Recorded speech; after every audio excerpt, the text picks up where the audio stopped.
लेकिन शिक्षा मुख्यमंत्री जी एक बार भी उसको लेकर के एक स्टेटमेंट मुख्यमंत्री जी का नहीं आता है। और तेजस्वी प्रसाद जी जो 6 महीना पहले विपक्ष में थे तो बहुत बड़ी बड़ी बातें कर रहे थे, लेकिन अभी देखिएगा वो एक शब्द नहीं बोल रहे हैं। देख रहे हैं जो युवा जो है खिसक रहा है, युवा कह रहा है कि आप नौकरी हमको दीजिएगा, जो कि स्कूल में शिक्षक नहीं है, आपको शिक्षक की भर्ती करनी ही है। समाधान यात्रा पे निकले हुए हैं, ये आप खुद कह रहे हैं कि वो समाधान यात्रा पे निकले हुए हैं, लेकिन हम लोगों की बात नहीं सुनते हैं। समाधान यात्रा पे जब अपना अभ्यर्थी मांग अपना लेकर जाता है तो उसको नजर बंद कर दिया जाता है। कब तक चलेगा ऐसा? देखिए ये कब तक नहीं, ये नीतीश जी का कहा जाता है ना कि एक कहावत है, जब नस मनुष्य पे छाता है तो पहले विवेक मर जाता है, तो वही वाली कहानी यहाँ पे चल रहा है।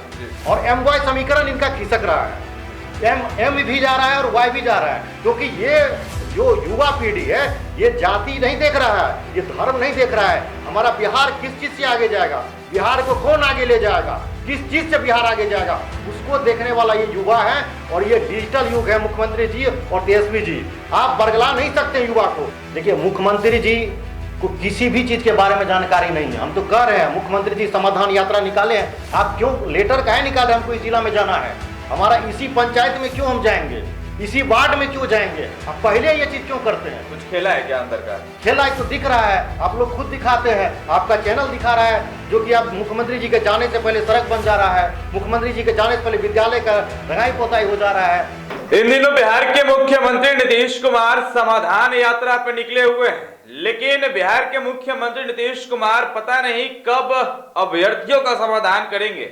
आज हमारे स्टूडियो में STET 19 के अभ्यर्थी आशीष हैं। आशीष जी बताइए कि किस तरीके से देखते हैं, लगातार बिहार के मुख्यमंत्री नीतीश कुमार जो है समाधान यात्रा पर निकले हुए हैं, आप लोगों का समाधान कब होगा? देखिए नीतीश जी यात्रा पे निकले हैं, लेकिन बहुत दुर्भाग्य की बात है कि नीतीश जी को समस्या का पता ही नहीं है। अभ्यर्थी सड़क पे रहते हैं, प्रदर्शन करते हैं, और जब शिक्षक अभ्यर्थी उनको विज्ञापन सौंपते हैं, लेटर देते हैं, तो उनके तरफ से एक आदेश जारी होता है, कोई भी अभ्यर्थी उनके आसपास नहीं आएगा। और जिला के जो उनके जो पुलिस पदाधिकारी है उनके द्वारा नजरबंद कर दिया जाता है। तो ये किस प्रकार का समाधान करेंगे? जब तक इनको समस्या का पता नहीं चलेगा तो समाधान कैसे होगा? कोई एक ऐसा मुद्दा बता दीजिए जो मुख्यमंत्री जी ये कहते हैं हमारे जानकारी में है, शिक्षक अभ्यर्थी पे लाठीचार्ज होता है, मुख्यमंत्री जी कहते हैं जो कि हमको जानकारी भी नहीं है। BSSC के अभ्यर्थी पे लाठीचार्ज होता है, मुख्यमंत्री जी कहते हैं हमको जानकारी नहीं है। शिक्षक के अभ्यर्थी प्रदर्शन करते हैं गर्दनी बाग में, 1 महीना बैठते हैं, लेकिन शिक्षा मुख्यमंत्री जी एक बार भी उसको लेकर के एक स्टेटमेंट मुख्यमंत्री जी का नहीं आता है। और तेजस्वी प्रसाद जी जो 6 महीना पहले विपक्ष में थे तो बहुत बड़ी बड़ी बातें कर रहे थे, लेकिन अभी देखिएगा वो एक शब्द नहीं बोल रहे हैं। STET 19 के अभ्यर्थी लगातार प्रदर्शन कर रहे हैं पटना की सड़कों पे, प्रत्येक मंत्री के कार्यालय का चक्कर लगाते हैं, लेटर देने का काम करते हैं, लेकिन क्या उस लेटर पे क्या काम हो रहा है? मुख्यमंत्री जी और तेजस्वी जी से भी हमारा यह प्रश्न है कि आप पहले बोलते थे, बहुत बड़ी बड़ी बातें करते थे, हम आएंगे तो तुरंत आप लोग को ज्वाइन करा देंगे, अब कब तक? 6 मंथ हो गया, कितना कैबिनेट मीटिंग हो गया? अभी तो कुछ दिन पहले आपके उप मुख्यमंत्री कह रहे थे कि हम तो तुरंत बहाली करने वाले हैं। नहीं, कहने कहाँ क्यों रहे हैं? वो लेटर जारी करे ना, नोटिफिकेशन निकाले और विलंब करे, कहने पे क्यों जा रहे हैं? वो बार बार आकर के मीडिया में जो अभ्यर्थी है उनको गुमराह करने का काम करते हैं। ये देख रहे हैं जो युवा जो है खिसक रहा है, युवा कह रहा है कि आप नौकरी हमको दीजिएगा, क्योंकि स्कूल में शिक्षक नहीं है, आपको शिक्षक की भर्ती करनी ही है, लेकिन आप विलंब कर रहे हैं। इसके लिए सभी अभ्यर्थियों में आक्रोश है। और तेजस्वी जी जो इतना सीट लाए हैं और महागठबंधन जो इतना सीट लाया है, ये शिक्षक अभ्यर्थियों और शिक्षक जो कार्यरत है विद्यालय में युवाओं के दम पे इनको इतना सीट है, लेकिन उस युवाओं को ये इग्नोर करने का काम कर रहे हैं। तो तेजस्वी जी कोई चीज परमानेंट नहीं होता है, इस चीज को ध्यान में रखिए। अगर युवा को इग्नोर करिएगा तो यही युवा आगे जाकर के आपको भविष्य में सबक सिखाने का काम करेंगे। क्या लगता है आशीष जी, आने वाले भविष्य में कब बिहार के मुख्यमंत्री और उप मुख्यमंत्री का तो अता पता नहीं है, दोनों एक कहते हैं एक मुख्यमंत्री समाधान यात्रा पे निकले हुए हैं, ये आप खुद कह रहे हैं कि वो समाधान यात्रा पे निकले हुए हैं, लेकिन हम लोगों की बात नहीं सुनते हैं। समाधान यात्रा पे जब अपना अभ्यर्थी मांग अपना लेकर जाता है तो उसको नजर बंद कर दिया जाता है। कब तक चलेगा ऐसा? देखिए ये कब तक नहीं, ये नीतीश जी का कहा जाता है ना कि एक कहावत है, जब नस मनुष्य पे छाता है तो पहले विवेक मर जाता है, तो वही वाली कहानी यहाँ पे चल रहा है। तेजस्वी जी के साथ भी यही घटना हो रही है, मुख्यमंत्री जी के साथ भी यही हो रहा है। आप शिक्षा को इग्नोर कर रहे हैं, और शिक्षा बिना आप किस चीज का विकास कर लीजिएगा? हमको बताइए तो। यहाँ शिक्षकों की नियुक्ति करनी चाहिए, तो आप जो है जातिगत जनगणना करा रहे हैं। तो क्या जातिगत जनगणना कराने से विद्यालय में अभी जितने भी आप जनगणना करा लीजिएगा और सब जितने भी जाति के लोग हैं सबको आप पहचान लीजिएगा, इतना संख्या है, तो क्या उससे क्या लगता है सभी का विकास हो जाएगा? क्या आप शिक्षा नहीं दे रहे हैं? और कोई कहता है शिक्षा मंत्री जी अभी रामचरितमानस पे जो है अनर्गल बयान दे रहे हैं। प्यार मोहब्बत फैलाते फैलाते रामचरितमानस पे बयान देने लगे। मोहब्बत हम पहले भी बोले थे, जितने भी बिहार की जनता, इन लोगों के आपस से बहुत मोहब्बत है। आप मोहब्बत मत बांटिए, आप शिक्षा दीजिए, शिक्षकों की नियुक्ति करिए। आप कहते हैं जो कि हम इसमें जो है पिछड़ों के खिलाफ इसमें रामचरितमानस में लिखा गया है, दलितों के खिलाफ लिखा गया है। तो हमारा शिक्षा मंत्री से ये आग्रह है, आप शिक्षा दीजिए। अगर आप पिछड़ों और दलित के इतने ही बड़े शुभचिंतक हैं तो सरकारी विद्यालय में जो पढ़ने वाले बच्चे हैं वो गरीब किसान और दलित पिछड़ा उन सभी के बच्चे हैं जो आर्थिक रूप से कमजोर हैं, उन्हीं के बच्चे उस विद्यालय में पढ़ते हैं। अगर सही में आप उसको आगे बढ़ाना चाहते हैं तो आप शिक्षकों की नियुक्ति करिए, ये बहानाबाजी मत करिए। आप देखिए शिक्षा मंत्री जी का ये स्टेटमेंट इसलिए आ रहा है कि इसका एक कारण यह है कि शिक्षा मंत्री जी ये देख लिए, इनका एक राजनीति का समीकरण था, MY समीकरण, और इससे ऊपर उठ करके युवा वोट दिया था इस बार, और MY समीकरण इनका खिसक रहा है।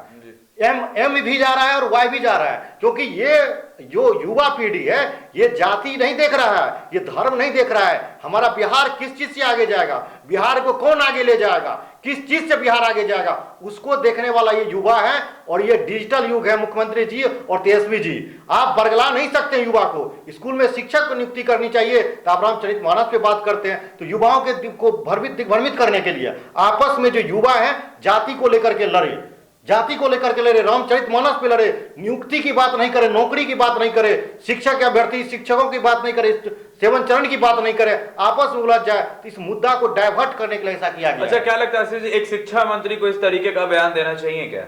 बिल्कुल नहीं देना चाहिए। आप शिक्षा मंत्री जी से प्रश्न करते हैं तो उनको शिक्षा को छोड़ करके जितना भी प्रश्न करिएगा सारा जवाब देंगे, लेकिन शिक्षा मंत्री जी शिक्षा पे कुछ नहीं बोलेंगे। पूरा बिहार के तमाम विश्वविद्यालय में सेशन लेट चल रहा है। अभी देखिएगा STT जो कॉमर्स विषय का निकला है, STT तो कॉमर्स विषय वाले हाईकोर्ट का आदेश था, अब बहुत दिन पहले का आदेश था, उसके बाद जाकर के अभी STT निकाले कॉमर्स विषय के लिए। उसमें हमारे बहुत सारे मगध यूनिवर्सिटी के छात्र हमारे संपर्क में है, उनका कहना है कि भाई हमारा 18-20 सेशन है PG का, तो 18-20 सेशन है, उसके अकॉर्डिंग तो अभी वो पोस्ट ग्रेजुएशन उसका हुआ रहता 20 में, तभी STT का फॉर्म भरता, लेकिन वो STT का फॉर्म नहीं भर रहा है। इसमें किसका नाकामी है? शिक्षा विभाग का है, यूनिवर्सिटी की गलती। भुगतेगा कौन? छात्र भुगत रहा है, जिस कारण वो फॉर्म फिलअप नहीं कर पा रहे हैं। तो शिक्षा मंत्री जी को चाहिए, जो यूनिवर्सिटी का सेशन लेट चल रहा है उसको देखना चाहिए। विद्यालय में शिक्षक नहीं है, STT 19 के अभ्यर्थी प्रदर्शन कर रहे हैं, सीटेट बीटेट के अभ्यर्थी प्रदर्शन कर रहे हैं। आप जब आपका स्कूली सिस्टम अगर सही नहीं होगा, स्कूल का सिस्टम सही नहीं होगा, तो आप कैसे हायर एजुकेशन में आप क्या दीजिएगा जाकर के? या पूरा राज्य जो है भारत का और भी जो राज्य है न्यू एजुकेशन पॉलिसी को लागू कर रहा है, और आप कैसे न्यू एजुकेशन पॉलिसी को लागू करिएगा जब आपका स्टूडेंट टीचर का रेशियो यहाँ पे आप देखिएगा, जो सामाजिक विज्ञान है, सामाजिक विज्ञान में समझिए 400 समथिंग स्टूडेंट टीचर का रेशियो। आप लोग अभी कुछ दिन पहले ट्विटर ये भी चलाए थे सोशल साइंस की मांग को लेकर के। देखिए सोशल साइंस में जो है टोटल 26,000 अभ्यर्थी जो है उत्तीर्ण है स्टेट 19 में जी, और 2011 के भी कुछ अभ्यर्थी बचे हुए हैं। तो हम लोग का मांग ऐसा नहीं कि आप जबरदस्ती हमको सीट दीजिए ही, ऐसा नहीं है। सरकार के द्वारा ही एक गजट बनाया गया है, बिहार गजट, और उसमें किस विषय में माध्यमिक विद्यालय हो चाहे उच्च माध्यमिक हो, उसमें किस विषय में कितना शिक्षक रहेंगे उस पर स्पष्ट मेंशन है। ये सरकार के द्वारा बनाया गया। तो हम लोग का कहना है कि आप जो बिहार गजट में जितना आप जिस विषय में जितना शिक्षक का बात उसमें किया गया है, जैसे सामाजिक विज्ञान का प्रत्येक माध्यमिक विद्यालय में 2 शिक्षक की बात की गई है, क्योंकि इसमें देखिए रीजन ये भी है, सामाजिक विज्ञान में 4 विषय का जो है इतिहास, भूगोल, नागरिक शास्त्र और अर्थशास्त्र, ये 4 विषय का कॉम्बिनेशन है। तो अब एक शिक्षक रहेगा, 2 कॉम्बिनेशन था STT का फॉर्म भरने में, 2 सब्जेक्ट का कॉम्बिनेशन आपको इस 4 में से होना चाहिए था। तो इसके आधार पर सब फॉर्म फिलअप किया था। तो 2 शिक्षक तो यहाँ जायज बनता भी है, और बिहार गजट में भी आपका मेंशन है उसमें। और रही बात कंप्यूटर साइंस का, तो उसमें भी जो अभ्यर्थी क्वालिफाई है 17,000 के समथिंग क्वालिफाई है उसमें, तो उसमें भी जो है बिहार गजट में स्पष्ट मेंशन है कि कंप्यूटर के 2 टीचर रहेंगे प्रत्येक उच्च माध्यमिक में, तो उसमें वर्णित है। तो हम लोग का अलग से कोई मांग नहीं है, सरकार जो अपना नोटिफिकेशन निकाला है, जो बिहार गजट बनाई है, तो हम लोग का मांग है सरकार उस चीज को फॉलो करे, और स्टूडेंट टीचर का जो रेशियो है उसको फॉलो करिए, न्यू एजुकेशन पॉलिसी में जो मेंशन है उस चीज को फॉलो करिए। आप एक साथ बैठा दीजिएगा 100-150 बच्चा को, 200-400 को बैठा दीजिएगा और कहिएगा एक टीचर पढ़ा रहा है और गुणवत्तापूर्ण शिक्षा दे दीजिएगा, संभव ही नहीं है। तो बिहार को ठगने का लेकिन काम बिहार करता के है। मुख्यमंत्री नीतीश कुमार तो लगता लगातार ये कहते रहते हैं कि बिहार में गुणवत्तापूर्ण से जो लोगों को जो है वो शिक्षा मिल रहा है। देखिए, मुख्यमंत्री जी को किसी भी चीज के बारे में जानकारी नहीं है। हम तो कह रहे हैं मुख्यमंत्री जी समाधान यात्रा निकाले हैं, आप क्यों लेटर काहे निकाल रहे हैं? हमको इस जिला में जाना है, हमारा इसी पंचायत में क्यों हम जाएंगे, इसी वार्ड में क्यों जाएंगे? आप पहले ये चीज क्यों करते हैं? कुछ खेला है क्या अंदर का? खेला है तो दिख रहा है, आप लोग खुद दिखाते हैं, आपका चैनल दिखा रहा है, जो कि आप मुख्यमंत्री जी के जाने से पहले सड़क बन जा रहा है, मुख्यमंत्री जी के जाने से पहले विद्यालय का रंगाई पोताई हो जा रहा है, तेजस्वी जी अस्पताल जाता है, अस्पताल जाने से पहले अस्पताल में पेंट हो जा रहा है। तो बाहर से पेंट कर देने से नहीं होगा, अंदर का व्यवस्था कैसा वो तो देखिए। मुख्यमंत्री जी बिना बताए हुए जाए ना, एक विद्यालय में भ्रमण कर लीजिए बिना बताए हुए, बिना कोई सूचना का।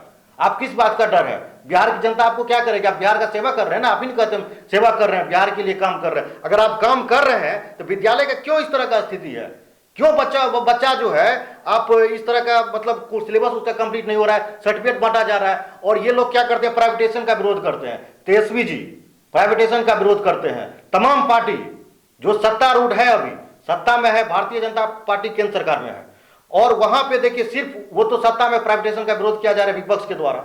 आप प्राइवेटाइजेशन का विरोध तो कर रहे हैं, लेकिन आपका जो सरकारी सिस्टम है, सरकारी विद्यालय है, वो आपका ठीक है? बच्चा मजबूर है प्राइवेट स्कूल में पढ़ने के लिए। गार्जियन का, बिहार एक गरीब राज्य है, पिछड़ा हुआ राज्य है, टोटल डेटा कह रहा है, नीति आयोग का रिपोर्ट कह रहा है।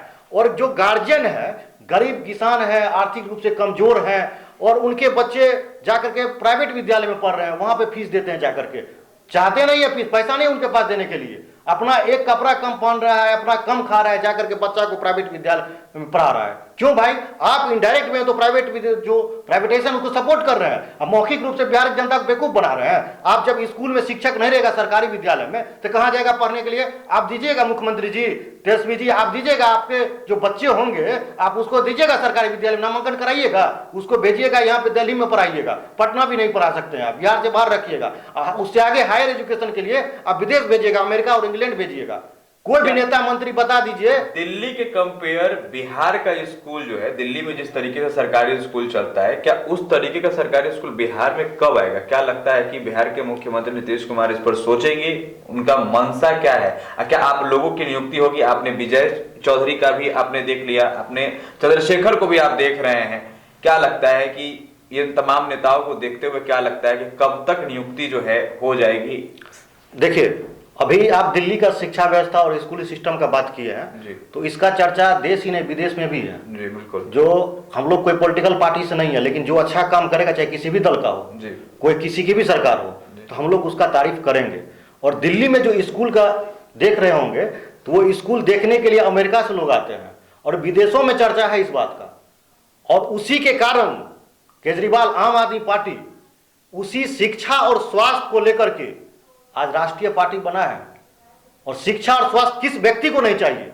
गरीब से गरीब, अमीर से अमीर, और मध्यम वर्गीय परिवार। एक मध्यम वर्गीय परिवार होता है जो बोल नहीं सकता है, सड़क पे नहीं आ सकता है, लेकिन उसके दर्द को पार्टी समझा। और देखिए दिल्ली का क्या शिक्षा व्यवस्था का हाल है, वहां सरकारी प्राइवेट से छोड़ करके सरकारी में जा रहा है, ऐसा बनाया गया वहां पे। बिहार में भी होगा, लेकिन ये करना नहीं चाहते हैं। अगर बिहार की जनता शिक्षित हो जाएगा, तो ये जो जातिगत राजनीति करते हैं, ये राजनीति बिहार में खत्म हो जाएगा। इसीलिए ये लोग जो है शिक्षा नहीं दे रहे हैं। यानी आप आरोप लगा रहे हैं कि जाति मतलब जातिवाद करने के कारण जो है लोगों को बिहार सरकार जो है शिक्षा देना नहीं चाहती है, गुणवत्तापूर्ण शिक्षा नहीं देना चाहती है। बिल्कुल। यहाँ पे हम लोग जो सड़क पे चलते हैं, और हम लोग के जो मित्रगण होते हैं, क्या किसी से किसी का जाति पूछते हैं? क्या किसी से नहीं पूछा जाता है। जाति के नाम पे हम लोग कोई चीज डिसाइड नहीं कर रहे हैं। अगर कोई भी व्यक्ति अगर आपका मदद किया, तो वो आपके लिए सबसे बड़ा है, ना कि जाति बड़ा है। यहाँ पे कर्म प्रधान है, तो ये चीज होना चाहिए। और मुख्यमंत्री जी शिक्षा नहीं देना चाहते हैं। अगर इतिहास में ये चीज काले अक्षरों में लिखा जाएगा, नीतीश कुमार जी बिहार के शिक्षा व्यवस्था को ध्वस्त करने वाले हैं। उस नालंदा यूनिवर्सिटी, उसको ध्वस्त किया गया था बख्तियार खिलजी के द्वारा। और बिहार के पूरे शिक्षा व्यवस्था, स्कूली व्यवस्था हो चाहे विश्वविद्यालय हो, हायर एजुकेशन हो, सबको बर्बाद करने का काम मुख्यमंत्री जी किए हैं। और ये बिहार के ही मुख्यमंत्री जी किए हैं, अब कोई बाहरी नहीं आया था करने के लिए। अब शिक्षा और स्वास्थ्य को लेकर के देखिए, आम आदमी पार्टी जो है इसको लेकर के आगे बढ़ा। प्रत्येक पंजाब में अपना सरकार बनाया, उसके बाद और भी राज्य में उनके जो है विधायक है। तो कैसे शिक्षा और स्वास्थ्य सबको जरूरत है, उसको लेकर के जो है उस मुद्दा को उठाया। नीतीश भी यही बात करते हैं, तेजस्वी भी यही बात करते हैं कि हमारा जो मुद्दा है वो स्वास्थ्य, शिक्षा, इन तमाम चीजों पर हमको ध्यान देना है। आप ध्यान दीजिएगा, आपको कहना नहीं पड़ेगा, आपको प्रचार नहीं करना पड़ेगा। ये लोग प्रचार करते हैं ट्विटर पे, फेसबुक पे, इंस्टाग्राम पे, बस ये लोग प्रचार करवा रहे हैं। आप देखिएगा एक एक इतना फेसबुक पेज, इतना ट्विटर पे पेज बना के रखे हैं अपने अलग अलग पेज, और उससे बेवजह, अरे भाई पेपर ट्विटर से चलता है, ट्विटर से बिहार में शासन होगा? आप नोटिफिकेशन के लिए हम लोग जाते हैं, प्रत्येक महीना ट्विटर पे देखिएगा, ट्विटर पे देते रहते बहाली आ रही है शिक्षकों की 2 लाख, 1 लाख, 1.5 लाख, इस तरह से एक डेटा नहीं रहेगा, बदलते रहेगा। शिक्षा मंत्री जी से पूछेंगे तो वो अलग कुछ से कुछ बयान देते हैं। तो समझिए जो कि ये लोग सिर्फ पेपरबाजी, सोशल साइट पे प्रचार प्रसार दिग्भ्रमित करता है, बेवजह कोई स्टेटमेंट दे दिया जाएगा जिससे बिहार की जनता उसमें उलझ जाए। लेकिन ये सोचना पड़ेगा कि बिहार की जनता, ये डिजिटल युग है और ये शिक्षित युवा है, वो युवा नहीं है 90 के दशक वाले, ये 21वीं सदी के युवा है।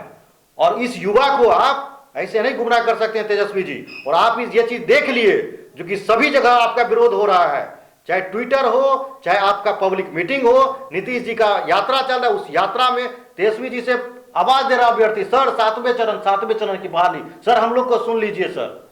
लेकिन तेजस्वी जी एक बार पलट के देख नहीं रहे हैं।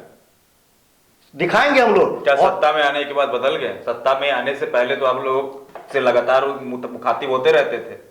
बिल्कुल, सत्ता में तो बदल ही गए हैं ना। हम लोग तो जाते रहते थे तेजस्वी जी के आवास पे, राबड़ी आवास पे, कहते थे कि हम लोग जैसे सत्ता में आएंगे तुरंत आप लोगों की बहाली प्रक्रिया शुरू कर देंगे। लेकिन ऐसा कुछ नहीं हुआ है। और हमारा एक और चीज है, बिहार पॉलिटिकल पार्टी छोड़ दीजिए, किसकी सरकार है बिहार में, जितने भी बिहार में 243 विधायक हैं और सभी जो जीते हुए हैं, ये सिर्फ शिक्षक हमको नहीं बनना है, और शिक्षा सिर्फ हम ही लोगों को नहीं टीचर नौकरी करना है, शिक्षा सभी बच्चों को चाहिए। और जितने 243 विधायक हैं सभी कंस्टिट्यूएंसी में, उनको सोचना पड़ जाएगा। और मैं बिहार की जनता, बिहार के युवा और स्टेट सीटेड 19 अभ्यर्थी सभी से मेरा आग्रह है कि ये आप लोग के जो विधायक हैं, सभी के क्षेत्र से जो विधायक जीत करके आए हैं, वो जो मुंह बंद करके बैठे हुए हैं, उनसे आप सवाल करिए, क्योंकि बिना उनके समर्थन के कोई मुख्यमंत्री नहीं बन सकता है, कोई उप मुख्यमंत्री नहीं बन सकता है।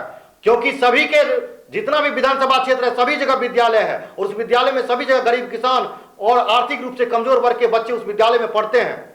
तो इसमें जितना भी विधायक है वो जो चुपचाप बैठे हुए सोच रहे हैं ये तेजस्वी जी का मामला है और शिक्षा मंत्री जी का मामला है, माननीय मुख्यमंत्री जी का मामला है, नहीं, आप भी जाइएगा। जितना भी विधायक अभी जीते हुए हैं 243 विधानसभा में, सभी आप लोग का भी जाएगा, आप लोग भी नहीं जीतिएगा, इतना जान लीजिए। अगर हम लोग का बहाली और विलंब शुरू नहीं होता है, स्टेट 19 का बहाली 7 पेज का, आप 80,402 की नियुक्ति नहीं करते हैं, नोटिफिकेशन नहीं देते हैं, आप चुनाव भेंट चलाते हैं, चुनाव के आधार पर आप बहाली करिएगा, तो समझ लीजिए आप लोगों को सबक सिखा देंगे।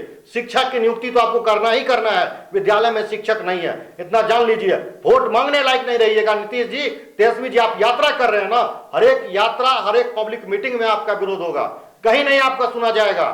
बिहार की जनता मन बना ली है, आप किसानों को भी ठगते हैं, युवाओं को भी ठगते हैं, शिक्षक अभ्यर्थियों को भी ठगते हैं, और जो वैकेंसी निकालते हैं उस वैकेंसी को आप बेचते हैं। आपका प्रश्न पत्र लीक होता है, बीएसएससी सीजीएल हो, चाहे बिहार पुलिस का हो, बिहार दरोगा हो, तमाम एग्जाम का प्रश्न पत्र लीक होता है। अब 10 लाख नौकरी की बात करते हैं और आपका सीट बिक जा रहा है, वैकेंसी में सीट रहता है 2000, आपका टोटल सीटें बिक जाता है। तो बताइए जो युवा जाएगा कहां? तो तेजस्वी जी इसका जवाब देना पड़ेगा।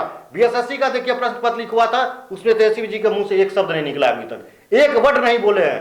और ये आयोग भी देखिए कहते हैं सबूत दीजिए, पूरा बिहार पूरा देश में सबूत घूम रहा है, उनको सबूत चाहिए, ये बहुत दुर्भाग्य है। ये लोग मुख्यमंत्री के इशारों पे चलते ही हैं, सब कुछ मुख्यमंत्री जी के इशारे पे चलता है। देखिए लेकिन फिर भी मुख्यमंत्री कहते हैं कि हमको तो कुछ नहीं पता। देखिए एनबीसी 24 के माध्यम से अगर सरकार के कोई भी विधायक, मंत्री, कोई भी मीडिया सेल, मीडिया प्रभारी जो भी है, अगर इस वीडियो को देख रहे हैं तो इतना जान लीजिए युवाओं को गुमराह कर रहे हैं, तो आप लोग नहीं रहिएगा। शिक्षक भर्ती प्रक्रिया कब शुरू होगी? एसटीटी 19 7 फेज का, और चाहे प्राथमिक का हो, माध्यमिक, उच्च माध्यमिक का हो, सभी का कब शुरू होगा ये 2 व्यक्ति को पता है, सिर्फ और सिर्फ 2 व्यक्ति को, एक नीतीश जी और तेजस्वी जी। शिक्षा मंत्री जी को कुछ पता नहीं है। अगर शिक्षा मंत्री जी को पता होता तो आकर के बोलते, वो रामचरितमानस हो चाहे कोई और बात जाकर के नहीं करते, वो उनको बहाली करनी चाहिए। तो वो कह रहे मोहब्बत बांट रहे हैं, अरे भाई मोहब्बत तो आपस में है, आप मोहब्बत बांटने के लिए आपको नहीं लाया गया है। आपको शिक्षा मंत्री बनाया गया है, आप शिक्षा व्यवस्था को तो ठीक करिए। तो बेवजह युवाओं को गुमराह करिएगा तो आगे कोई नहीं आ पाएगा। और सोच रहे कि हम जातिगत राजनीति करके जीत जाएंगे, असंभव है। और अब ये खत्म हो चुका है, ये कहानी, युवा जाग गया है। अगर आप ससमय शिक्षकों की नियुक्ति नहीं करते हैं, देर तो कर ही दिए हैं, पंचवर्षीय योजना में बहाली को लेकर आप चले ही गए हैं, और विलंब अगर 80,402 की नियुक्ति आप नहीं करते हैं शिक्षा मंत्री जी, तो आप कहीं भी चलने लायक नहीं रहिएगा। कोई भी पब्लिक मीटिंग हो, कोई फंक्शन हो, आप कहीं भी आप खड़ा नहीं रह पाइएगा। मुख्यमंत्री जी और शिक्षा मंत्री जी, तेजस्वी जी, सभी को इस बात को सोचना पड़ेगा और अविलंब STT 19 फेज का नोटिफिकेशन सरकार को देना पड़ेगा। चलिए, तो आपने सुना, हमारे साथ STT 19 के अभ्यर्थी थे आशीष। 80,402 अभ्यर्थियों की नियुक्ति जो है वो बिहार सरकार जल्द से जल्द करे, नहीं तो जितना भी युवा पीढ़ी के लोग हैं, सर जो कुर्सी है उसको कुर्सी हटाने में जो है बिल्कुल भी देर नहीं करेंगे, कुर्सी गिराने में जो है बिल्कुल भी देर तमाम युवा जो है वो नहीं करेंगे। तो लगातार STT 19 के अभ्यर्थी जो है सड़कों पर है, लगातार अपनी मांग को लेकर के 2019 से मांग कर रहे हैं, लेकिन अभी तक बिहार सरकार के कान में जो है जू नहीं रेंग रहा है। आपने सुना STT अभ्यर्थी आशीष का क्या कुछ कहना था। जो भी अपडेट होगा लगातार देते रहेंगे। बहरहाल वीडियो में इतना ही। वीडियो हमारे फेसबुक पेज पर देख रहे थे तो हमारे पेज को लाइक फॉलो कर ले, वीडियो यूट्यूब पर देख रहे थे तो चैनल को जरूर सब्सक्राइब कर ले। आपका बहुत बहुत शुक्रिया।